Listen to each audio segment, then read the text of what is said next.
ተሸንፈዋል። ለምስራች ጌታ ኢየሱስ ክርስቶስ የዘላለም ሕይወት ሆኖ ወደዚህ ዓለም መጥተዋል።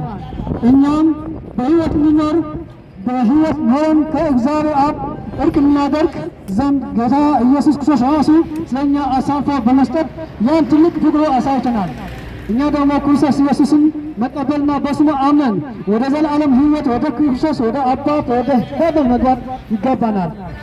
ለምስራች ጌታ ኢየሱስ ሕይወት ነው። ኢየሱስ ፍቅር ነው። ኢየሱስ ሰላም ነው። ያለ ኢየሱስ ሰላም የለም።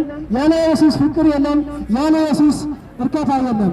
ሰው ቢበላም ቢጠጣም ያም ያልፋል፣ ዝናም ያልፋል፣ ክብርም ያልፋል። የማያልፍ የዘላለም ሕይወት በመስቀል ላይ በተሰራ በኢየሱስ ክርስቶስ ነው።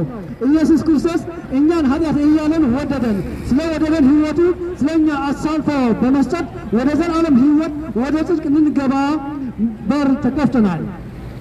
ያው በሩ የዘላለም ሕይወት በር መክፈቻው የሰማይ በር መክፈቻው የመንግሥተ ሰማይ በር መክፈቻው ኢየሱስ ብቻ ነው።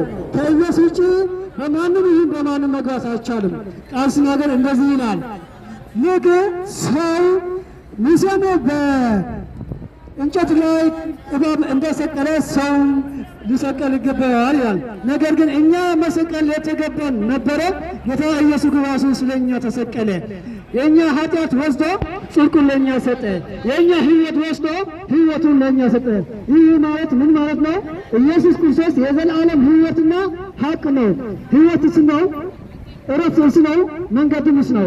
ያለ ኢየሱስ ክርስቶስ ወደ ሰማይ መግባት አይቻልም። በዚህ ዓለም ብዙ ነገር ቢኖርም ሁሉም ውሸት ነው። እውነቱ አንድ ነው። እውነቱ ኢየሱስ ብቻ ነው። ከኢየሱስ ውጭ ሌላ ሕይወት የለም። ከኢየሱስ ውጭ ሌላ እውነት የለም። በዚህ ዓለም ያለው ሁሉ ነገር ውሸት ነው። የሚታይ ውሸት ነው። የምንሰማው ውሸት ነው። ሁሉም የምንኖረው ውሸት ነው። የእውነት ኑሮና የእውነት ሕይወት ኢየሱስ ብቻ ነው።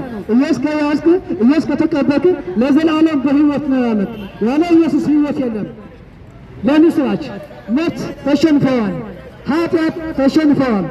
ሁሉም በዓለም ያለ ነገር ተሸንፈዋል። ኢየሱስ ይወድሃል ወንድሜ። ጌታ ኢየሱስ ይወድሃል። ስላንተ ነው በመስቀል ላይ የዋለው። ንስሐ ግባ። እድል እያለን ንስሐ እንግባ። እድል እያለን ወደ ኢየሱስ ነው። ጌታ ስለዚህ አለ፣ እናንተ ደካሞች ጻድቅ ከሆናችሁ እኔ ላሳርፋችሁ ወደ እኔ ኑ ነው ያለው። ሰው ከራሱ ጻድቅ ሆነ መገኘት አይቻልም። በኢየሱስ ግን ፍጹም ጻድቅ ሆነ መገኘት ይቻላል። ምክንያቱም ሰው በሰራው ስራ ሳይሆን አንተም እኔም የሰራው ስራ ሳይሆን ጌታ ኢየሱስን በመስቀል ላይ በሰራው ስራ ብቻ ጻድቅ ሆነ መገኘት ይቻላል። የሕይወት ጽድቅ፣ የሕይወት ሰላም፣ የሕይወት እረፍት ኢየሱስ ብቻ ነው። ከኢየሱስ ውጭ በሌላ መንገድ ወደ መንግሥተ ሰማይ መግባት አይቻልም። በምንም አይቻልም። ሰው በሰራው ስራ ወደ ዘላለም ሕይወት መግባት አይቻልም።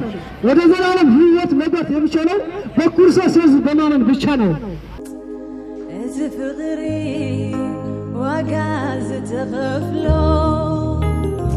ልበይ ሰንቲቑ ኣእምሮይ ብሒትዎ